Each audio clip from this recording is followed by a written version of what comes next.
And నేను ఇంకొకటి విన్నాను, ఇండియాలో కానీ అబ్రాడ్లో కానీ ఒక సాచ్యురేషన్ పాయింట్ అంటే పీక్ లెవెల్ ఆఫ్ శాలరీ వాళ్ళు తీసుకున్నారు యాన్యువల్ ఇన్కమ్ అనుకుంటే ఇంక అక్కడితో దే విల్ స్టాప్ ఇట్ అంట, అది నిజమేనా? నీకు అట్టేం ఉండదండి. నీకు if you are creating a value for any company they always will be paying you.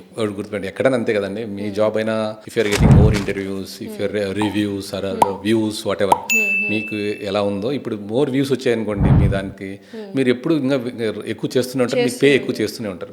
ఒక talented IT engineer if is having a innovative thoughts, if you can create automation which is useful for a companies, అది ఏ technologies అని కావాలి, manual labour intervention లేకుండా కంపెనీకి benefit అయ్యేటట్టు నువ్వు ఏదైనా చేసినా కూడా నీ గ్రోత్ ఉంటుంది, ఎవరికైనా ఉంటుంది.